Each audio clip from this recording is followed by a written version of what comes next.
today's session. We're very excited this year to be showcasing a huge variety of different topics around Model UN, around youth engagement, and the Pact for the Future. Because now more than ever, we have to harness the energy that youth bring to the institutions that sometimes just don't move fast enough for us. So what do we have to do? We have to get in there. We have to work constructively, build organizations, and build the capability and capacity to grow and create the future we want, ultimately, whilst reconnecting to the global diplomacy that has kept our world safe for the past 80 years, and now more than ever feels threatened by forces both at home and abroad. With this, I'm extremely pleased to be joined for this opening ceremony with some of truly, I'd say, the shining lights of this energy, bringing it together globally. We have joining us first Ambassador Brian Wallace, the permanent representative of Jamaica, who is a true friend to Model UN, MUNers Cross Borders, and young people all over the world. We have Oscar Lopez, who is the United Nations Association USA Youth Observer to United Nations, a distinguished youth representative in his own right, and also a very, very good photographer, as I found her only a few days ago. We also have with us Clarissa Estep, who is the Vice President of National Model United Nations, who are once again our partners, who are really the spiritual successors to that first Model UN in 1943, predating the very UN itself. We also have with us, though afraid arriving a little bit late, Jorge Aranda, the Deputy Permanent Representative of Portugal to the UN, and apologies from Ambassador Hedda Sampson, who come with us today, but very big thanks to her and her delegation. I'd like to bring up, absolutely. I'd like to bring up our distinguished panel for opening remarks. If we do have time for questions, we'll happily accept a couple, but equally we go straight on to our interactive ice-breaking sessions, and then our panels throughout the day. Do note, we have the whole row of rooms here. Feel free to come and go as you please, and for all of those joining online, feel free to look at the other breakout rooms too. So thank you again, and with that, I'd like to invite Ambassador Brian Wallace to the stage for his remarks. Thank you very much.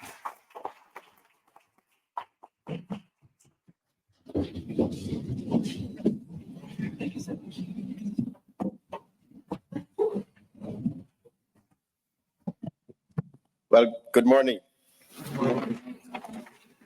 Welcome to New York. Welcome back to New York for some of you. I see some familiar faces. And thanks once again for the opportunity to be here and for the convening of these important discussions. I cringe when I say what I'm about to say, but I'm going to say it anyway. We gather at yet another pivotal moment in the history of our planet. I'm sure you'll hear that sentence repeated in one shape or form or another during the course of the proceedings. But I have to confess, I wonder just how many pivotal moments one generation can take. And yet, here we are again in a moment of extraordinary and unprecedented challenges. There are those who believe that the global order we have become accustomed to over the last 80 years is being threatened with upheaval, and with it, the multilateral system with the UN at its core. But I am not going to dwell on the challenges today. I think enough has been said about them already, and I have no doubt that other speakers will also say more about them. I wanted to focus instead on how we can meet the moment and find the opportunities to create meaningful and positive change in so doing. And I want to focus a little bit on how I believe you, tomorrow's leaders, and today's voices of reason and action can lead in this adventure. Amid all the uncertainty, one thing is sure. The most clear-eyed among us are sitting in front of me today. It is you, It is our young people who will be at the heart of this effort to take charge of our future. It is your energy, your innovation, your vision, and your actions that will propel us towards a better and brighter future. And we have good reason to be confident in your leadership. After all, half of the world's population is under 30 years old.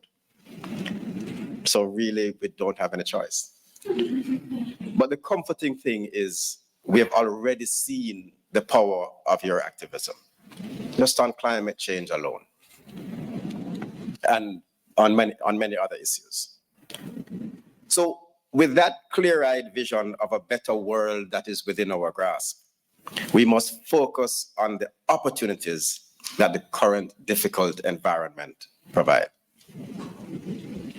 Now, over the last 80 years at least, we have had the benefit of a multilateral system founded on a rules-based order with the UN at its center. Despite many ups and downs, that system has delivered some significant results for humanity. And I spoke about some of these last year. The law of the sea and governance around the oceans, civil aviation, just how we get from one country to another, global trade, although that is being upended now, the sheer convening power of the UN to bring voices together in the same room to achieve compromise. But now, with that rules-based order being contrasted with and juxtaposed against a power-based international order, we must consider how to ensure that the values that underpin the rules-based order remain at the forefront of decision-making. In doing so, it may not be enough to simply advocate for the retention of the three pillars on which the current system is based: peace and security, development, and human rights. We must now underpin these values with the kind of decision-making that is guaranteed to deliver results that are not antithetical to the broad interests of humanity, as opposed to the narrow interests of a few. We must embrace the tools we now have at our disposal: data, foresight, anticipatory planning, analytics, science and technology, and work for better solutions to today's challenges, while at the same time laying a solid foundation for tomorrow's future. In today's world, that kind of futures thinking enables us to make better decisions that benefit all of humanity, while addressing the concerns of today and at the same time protecting and preserving the interests of future generations. These are the principles that undergird the Declaration on Future Generations, which I had the privilege to co-facilitate along with the Kingdom of the Netherlands. And I know you will be looking a little bit more deeply into that later on in your conference. But the DFG provides you with a framework to hone your advocacy and your activism in these challenging times.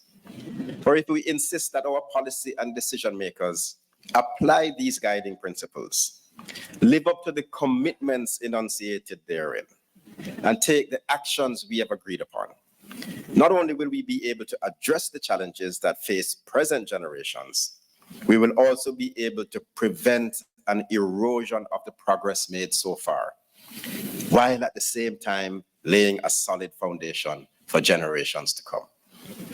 As we face these new and multidimensional challenges, let us work together with intergenerational solidarity to build bridges, dismantle barriers, and forge partnerships that transcend generations.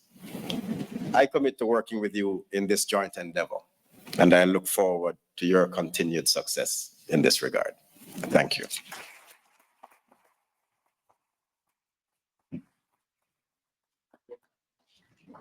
Thank you very much, Ambassador. It's always inspiring to hear you every year, and we're just truly thankful for the support that Jamaica has provided, not just to us, but really to a panoply of initiatives supporting young people.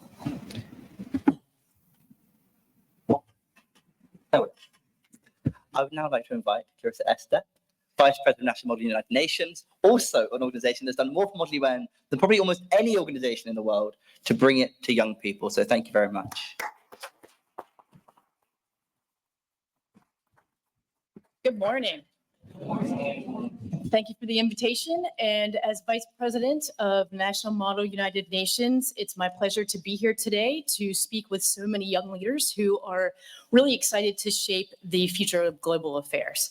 So when you are fortunate enough to serve on a panel with seasoned diplomats and to follow a seasoned diplomat, I will yield those comments on global affairs to them. So I will talk about the things that I know about, which is experiential learning and how that really relates to youth development and how it's a vital component.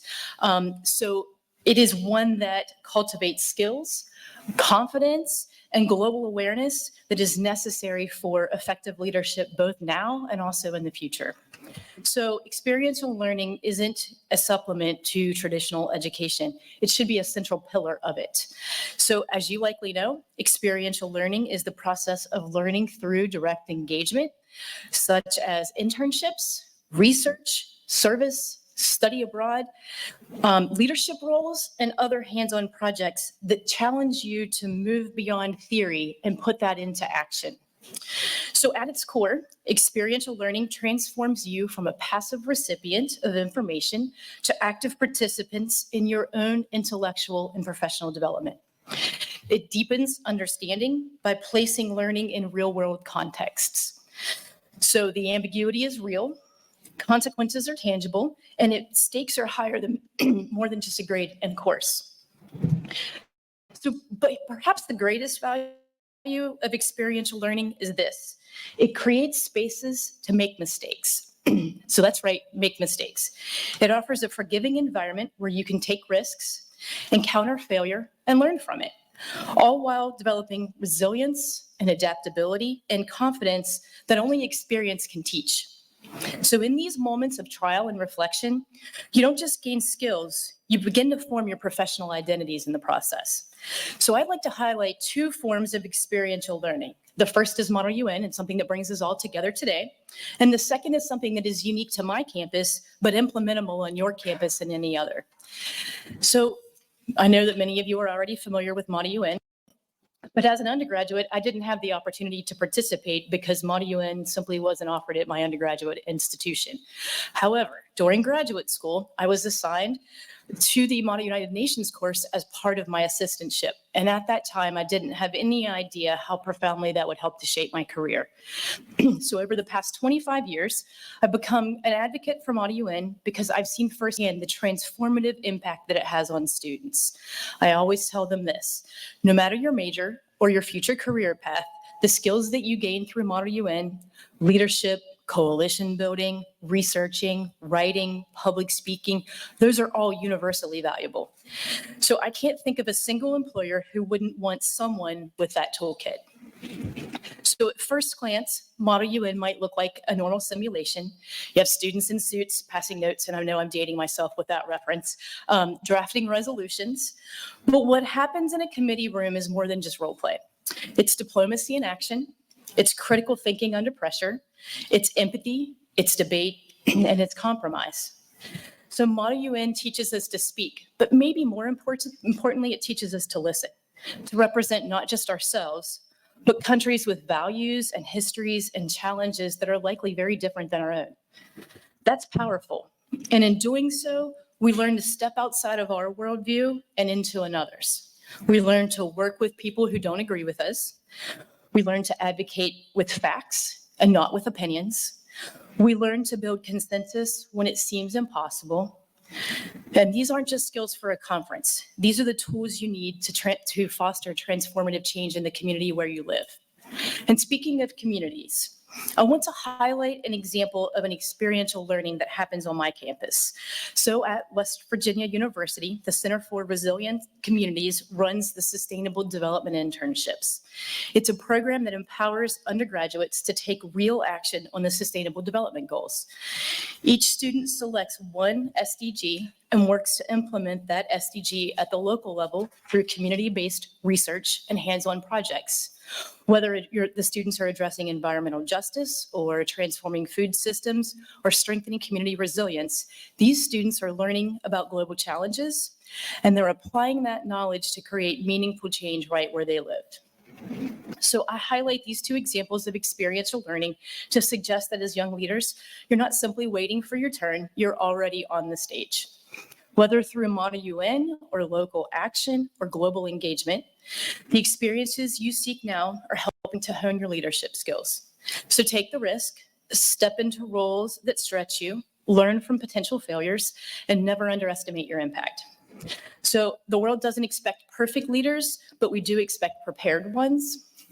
And through experiential learning, you become the leader needed to confront those global challenges. So thank you, and I look forward to seeing the change that you ignite.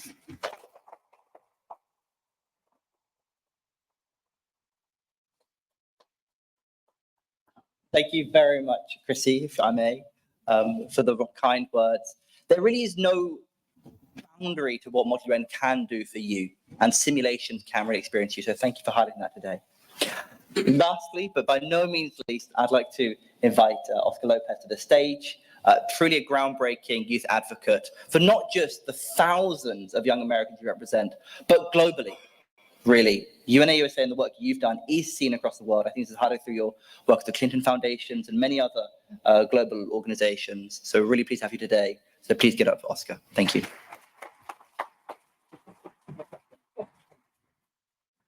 Thank you so much. Good morning, Excellency, conference organizers, peers and delegates, and thank you to Philippe for all that you've done to organize this event, this convening, and this amazing group of young leaders. It's an honor to be here with all of you as we open this year's Model UN Summit. And to all the delegates, whether this is your very first MUN conference or your 100th, welcome. Whether you're here in New York or joining us online, I'm grateful you're spending your weekend imagining a better world, because that work is more important than ever. My name is Oscar Lopez, and I serve as the UNA USA Youth Observer to the UN. In this role, I represent young Americans in UN spaces, ensuring that youth voices, ideas, and lived experiences are part of the global conversation. For the past few months, I've met with young people from every corner of the country, from climate advocates in Texas to students organizing for healthcare access in California, and I've brought their stories and priorities to the UN in consultations around the world. And while my title may be Youth Observer, I've come to realize that this role is far more than observation. It's people and not just stakeholders. It's about insisting that young people could be the decision makers in shaping the future of global governance, to take an active approach, not a passive approach to shaping the future that they inherit. And this year, the stakes are high. We're gathering at a time of profound global uncertainty. The impacts of climate change are deepening. Democracies are under threat. Conflicts rage, leaving countless lives shattered. And in the US, fundamental rights like the right to free speech, reproductive rights, and the right to clean air and clean water are being rolled back. And meanwhile, the international system itself is being tested. Its legitimacy, its representation, its ability to meet the moment. And yet, despite all of this, I'm still hopeful. I'm hopeful because I've seen what happens when young people are in the room. When we speak not only of problems, but of possibility. That's what makes this year's Model UN Summit so powerful.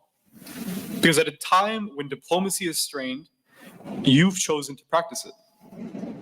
In a world where it's easier to disengage, you've chosen to lean in. And the truth is, we need you. Not just as future diplomats or global change makers, but as members of a generation that sees the world not through the lens of nationalism and competition, but through the urgency of collaboration and cooperation. A generation that understands that climate doesn't stop at borders, and neither does hope. Last year, the UN held the Summit of the Future. It was a once-in-a-generation opportunity to rethink global cooperation and adopt a pact for the future, a document aimed at correcting the course of international governance. Among the commitments made were a new declaration of future generations, as was mentioned earlier, a global digital compact, and renewed pledges towards sustainable development, peace and security, and inclusive global governance. Now I want to be clear. Documents don't change the world, people do. But these texts give us a blueprint. They give us the vision we need. And that vision is clearer than ever. If we are to build a more just, peaceful, and sustainable world, youth must be at the heart of that change. That means not just youth consultations, but youth participation. And that's where all of you come in. Because this conference isn't about learning how to speak from behind a placard. It's about understanding how systems work. And more importantly, how they don't. It's about identifying where power is concentrated and how to build the coalitions to shift it. It's about practicing what so many adults forget. Listening, collaborating, and compromising for the common good. And I may offer a little bit of advice for you. Don't aim to sound the smartest in the room. Aim to listen the hardest. Don't treat this as a simulation. Treat it as preparation. Because the world you're inheriting is the one you must shape now. And as the habits you build in this room, the ability to persuade, to collaborate, to build empathy across difference, will serve you in every space you enter beyond it. But let me also say this. We can't build the future that we need alone.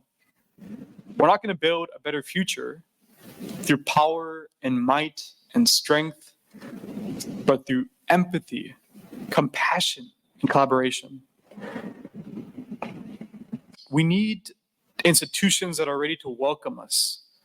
That means governments that prioritize youth engagement, funding for youth-led solutions, seats at decision-making tables, not in the back row, but in the center. And it means rejecting the idea that leadership must come with age. Some of the most visionary leaders I've ever met were 17 or 21 or 25. And when they walk into UN spaces, too often they're asked to prove their worth before they've even spoken. Let's flip that script. Let's create a world where youth participation is not the exception, it's the expectation. And as you head into your sessions, as you debate the future of international policy, I want you to remember this. The world is watching. Not just the future you're simulating, but the future you're shaping. And as the youth observer to the UN, I'll continue to carry your voices, your ideas, and your visions into every room I enter.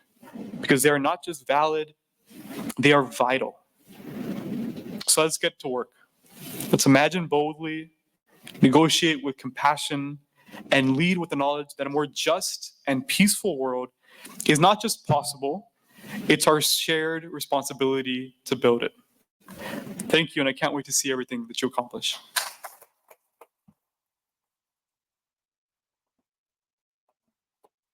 Thank you very much, Oscar. One of the most impressive speeches I think I've ever heard of these. So thank you so much. Now, we're not just talking the talk about listening from you. We want to listen to you. We have some time for questions. The way this is going to work, we have a microphone at the top. One of my lovely colleagues here will go around. We have online questions too, if of course it's okay. Please specify to which speaker you'd like to ask the question to, and then we'll use our remaining time to listen a bit from you. That being said, who has questions?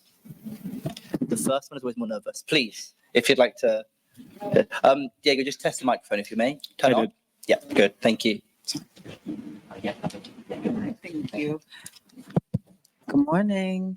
Good morning, everybody. I represent Fly Girls and Guys NYC, an organization that I started, nonprofit, to help at-risk youth, right? Smaller organization, but still powerful in the way that I can get to talk to young people and help them that have problems, right? Things that take them away from school, but I'm hearing different problems right now. So like you said, Oscar, the world is changing. We have new critical issues. So I deal with young people the ages of 12 to 24. A young person approaches me, I'm going into a junior high school, 12 years old. I need a job. I'm like, wait, you're not even old enough to get working papers. So working papers in New York City starts at 14. Very adamant about, I need a job, I'm ready to go. My mom said I can work and can you help me? So as I go in a little bit deeper, I find out that this young person wants a job because her mom is basically an immigrant and doesn't have any paperwork. So now she wants to get out there and help her mom to get a lawyer. And this is what she has to do, a 12-year-old and a 16-year-old. So myself, I'm just like, I don't even know what to do because what is within the law to help these young people? So any ideas on how I can help people in this type of situation? For how to help the most vulnerable young people who want to make a change, really. Yes. Okay, thank you. Would anyone like to come in on that? I don't want to just like point at Oscar every time there's a question about young people. I don't mind jumping in on this one. It should be fine, yeah. Well, I mean, thank you so much for asking that. And, as someone who grew up in an immigrant family, my mom's side, when my mom immigrated from Mexico, my dad's side from Honduras, I recognize the really clear difficulties in navigating that process in the US. Though I might not have a specific answer for this specific kid's situation, I think that if we could all sort of approach our day-to-day in situations, at the very least with a sense of empathy, with a sense of care, we're already doing a lot more than maybe the average person is willing to do. I think what you've done by speaking to this individual, by giving them someone to hear them out, has been a really amazing start. I think, if it's appropriate, following that up by helping them look for whatever resources there can be to support them and their family through this process would be amazing, because it is disheartening to hear this, but at the same time, I don't think we should ever live in a reality where you have 12-year-olds saying that they have to start working at their age. That's a time when they should enjoy their childhood, should be committed to their education. But I think it speaks to maybe a broader issue. And I had this conversation earlier this year with one of the UN special rapporteurs who's working on a report on child labor, where it's come to the surprise of the international community that the US is rolling back a little bit on child labor laws in many states. I think many of us could agree that we're not moving in the right direction. So I appreciate what you're doing to help ensure that children working at 12 years old doesn't become the norm again, as it was over 100 years ago. Absolutely. Thanks very much, Oscar.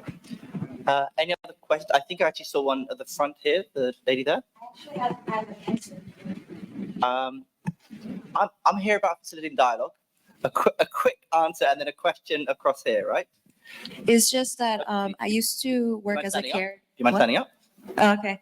I used to work as a care manager for CMO, and with that, we used to help youth with at risk.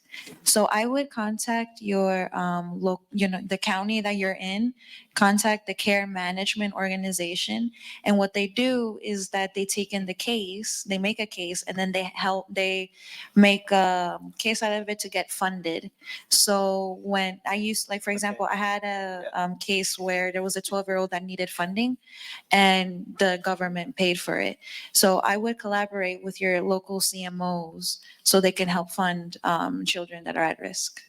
Thank you. Oh, already trying to make answers. No, thank you. I do want to add as well, I mean, as someone who also works in local government, it's always difficult to find who's there to support you, but there is. Maybe they're not always most accessible, but as you say, making sure they follow up. Questions? I believe we had a gentleman at the back on the roads next to camera. Oh, yep, yourself, yep.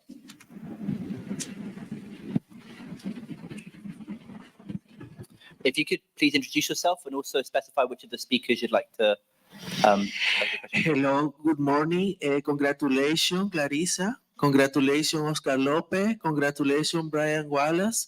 Y congratulations, Philip. Excellent exposition. Fantastic. My name is Jose Ricardo Munoz Lopez. I am activist, politic, the opposition of Nicaragua. I love Nicaragua.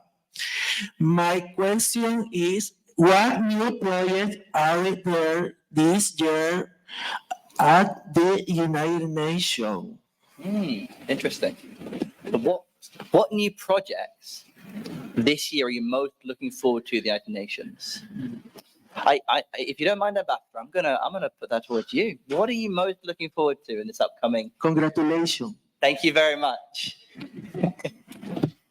Thank you. Thank you for the question. There are so many things going on all at once. One day. Yeah. But there is one thing that is at the core of everything that we need to do. We call it the means of implementation. That boils down to financing. Mm-hmm. This year, we have an opportunity in the middle of the year in Spain at the Financing for Development Conference, the fourth one, to try to align the enormous resources that this planet possesses, financial resources, with the development needs that are at the heart of the challenges of countries across the globe. So I'm looking forward to seeing how transformational that conference can be to stimulate reform of the global financial architecture, to provide the means of implementation for all of the sustainable development goals, meaning how do we put our money where our mouths are? That's what I'm looking forward to the most. Oscar, Clarissa, is anything you're looking forward to the UN? I think I would just add on to what the ambassador said. A little closer. As we see some shifting in global financing, it's good to know that the UN is perhaps leading the restructuring, as perhaps the United States shifts away from some of the aid from the past that will need to be there will need to be a UN or other agency to sort of redirect some of that spending and financing. Absolutely, thank you. Great. We have an online question as well, which I'll read out. One of our speakers mentioned how youth perspectives should be valued rather than being asked to testify their worth. How can we include youth from areas with less international recognition, who are often held up to that highest of those standards, prove to testify? Again, I feel so bad just sort of side-eyeing Oscar here to answer the difficult question on youth, but maybe if the others have a thought as well. Certainly. I mean, I think it starts right with finding advocates in the spaces that have access to those spaces who can really sort of advocate on your behalf and saying these people, their voices need to be included. Too often, especially within the US, I see that many young people that are engaging with the UN, but it oftentimes is the young people who maybe don't know anything about the UN, have never engaged with the UN, that most need to be heard. Mm-hmm. Those are the communities, the populations that are oftentimes at the forefront and at the front line of many of the issues that are most critical to us. And if we fail to include those voices in the process of making solutions to those issues, we're going to make some really bad solutions. So it takes making sure that just because a community does not know the minutiae of every resolution, doesn't have the UN Charter memorized by heart, does not discount their experiences or the input that they could give. Please, yeah. Can I just add to that as well? This is a part of the value of the UN system. It's not just what happens in New York. It's not just what happens in the General Assembly or in the Security Council. The UN has a network of offices across the globe.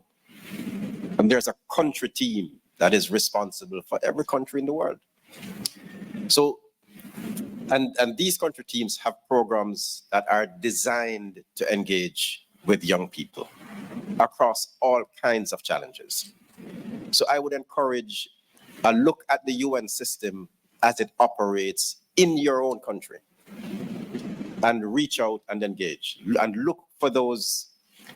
Sometimes they are niche, so whether it's something relating to violence against women and girls, or it's related to climate change, whether it's just a beach cleanup that is organized, they provide pathways for engagement so that you can then explore other issues that you might be interested in there. So look at the country teams that operate in your spaces and engage. Thank you. Anything more? Good. Thank you. Great. Oh, haven't even asked yet. Seeing as his hand's up, and we wouldn't be here without him, I might. Okay, Michael Eaton's put his hand down. Okay, so all questions, please raise. Oh, we don't have much time. I'm going to take two. I'm going to take one from Safia Southey, and then the second from perhaps, I think the lady here at the front here had a hand up for a while. So we'll take both of them, and then we'll wrap up our Q&A session. Thank you so much. I just want to tell you as well, I know all too well how great it is to be able to talk to the speakers afterwards when you're participating. There are tables at the back. I politely asked some of the speakers after this session if they would be able to go to the back and to be able to have a bit more of a discussion with you, because we'll go to an interactive session afterwards, so we have a bit of a time to do that. So if you don't have a question here, don't worry, you'll be able to ask it later. So Safia and then this lady here, please. Hi, I'm Safia. I just wanted to ask, with increasing rises to threats to freedom of speech on college campuses and threats to academic freedom, and specifically in the US, but also students all over the world are dealing with it, leading to massive chilling effects. So in this environment of fear and threats to freedoms, I was wondering what advice you had to young people, especially when they are fearing for their academic life, for their visas, etc. Thank you. And then if we can have the other question at the same time.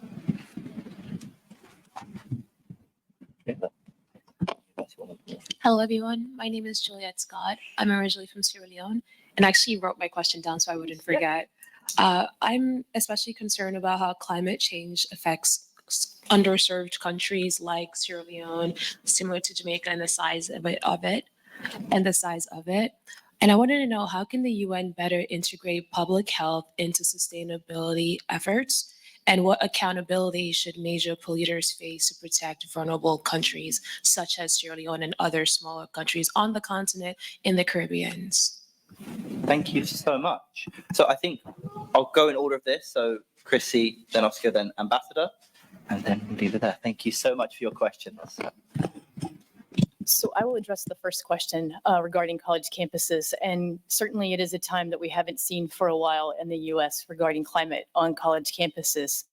I think I'm actually considering teaching a class on effective protesting. I watched a bit of this at my own local campus on an issue entirely unrelated to the current situation, but it was a very transformative reason why students were protesting on campus, but I didn't believe they did so in an effective capacity. They did not communicate really what their end goals were, and they did not fully really know how to market those well. And I think in the future, if we can sort of shape some of those effective arguments better, I think there's joint action that is taking place now, and that will need to continue with louder voices, knowing what your end goals are and clearly articulating those, and then working effectively with the administration on the campus is also important, and trying to express your concerns and your goals about how do we do this with threat of visas. So working effectively with the peers as well as the administration, I think, is the critical part, and clearly communicating the goals and the outcomes.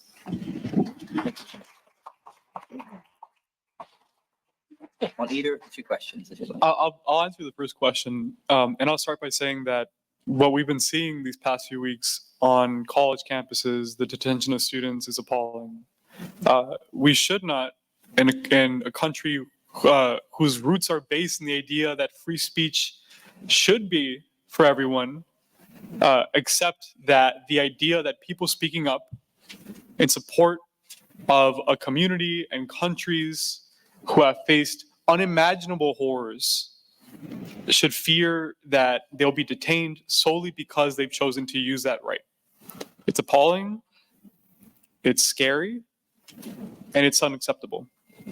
And as someone who, when I think about my own college back home in Texas, where just this week, number of visas for students were revoked, that's something that I find unacceptable as well.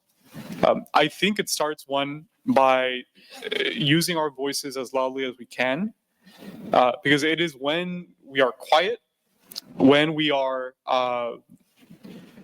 choose to ignore these situations, that it allows for these sorts of abuses of power to occur.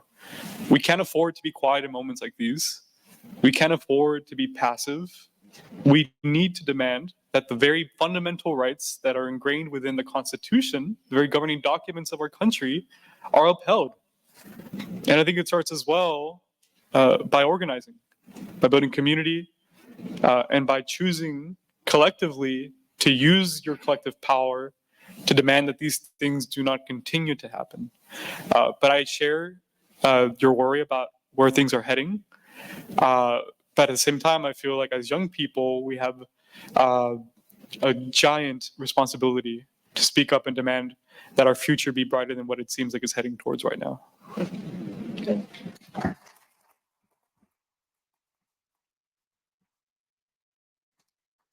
You know, I've been sitting here wondering how to navigate the first question. Not because I don't have a view, but because my view has to be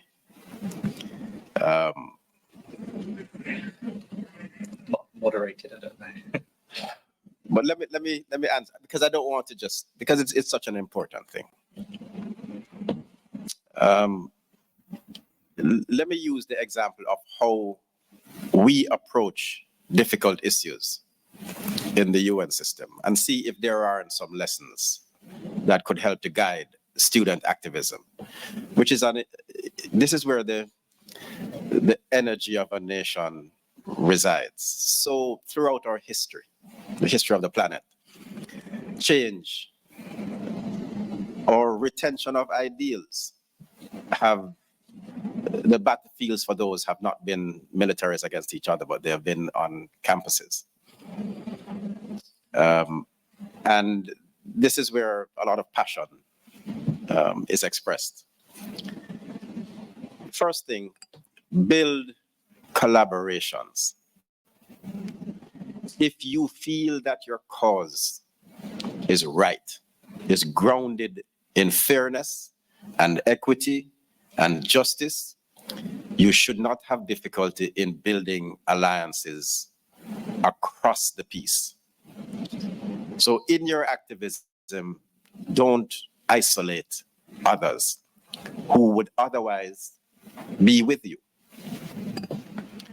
Do not give those who don't want to hear your message cause or any good reason to tamp down what you are doing. So be organized. You can be passionate and be peaceful.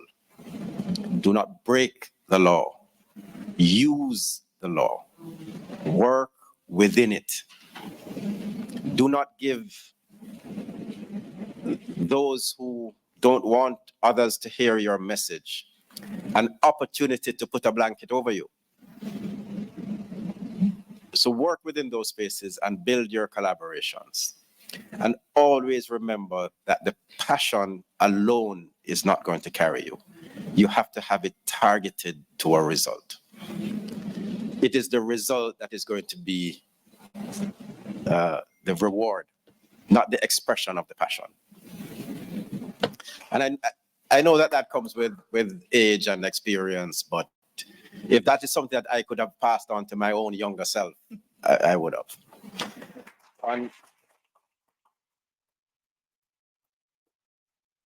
On the question of engagement on climate change, there are a number of opportunities and a number of pathways for that. There is already tremendous youth engagement in the Conference of Parties to the Paris Agreement, the COP. There's one every year. The next one is going to be in Brazil in November. And the voice of the youth there is already tremendous. But there is uniquely, at this point in our history, a process before the International Court of Justice on the responsibility of polluters, essentially, I'm paraphrasing here, and the rights of those who are suffering from climate change. And we hope to have a judicial pronouncement on that. It's an advisory opinion, but it will seek to bring clarity to the roles, responsibilities, obligations of all of the parties. As Sierra Leone is not a small island developing state, Jamaica is. And so for us, climate change is existential. The process at the ICJ is being led by another country that is facing extinction, Vanuatu, a tiny island that sea level rise affects exponentially every day. So there are processes, and these are areas that you can become interested in and follow. There are opportunities to write, to speak up, to support around several processes in the UN system. So this is one of those areas where there are easy to find pathways for engagement. And I would encourage you to just look around. Look at your own home country's delegation to COP. There's always space for a youth delegation with that as well. So, and thank you for raising that.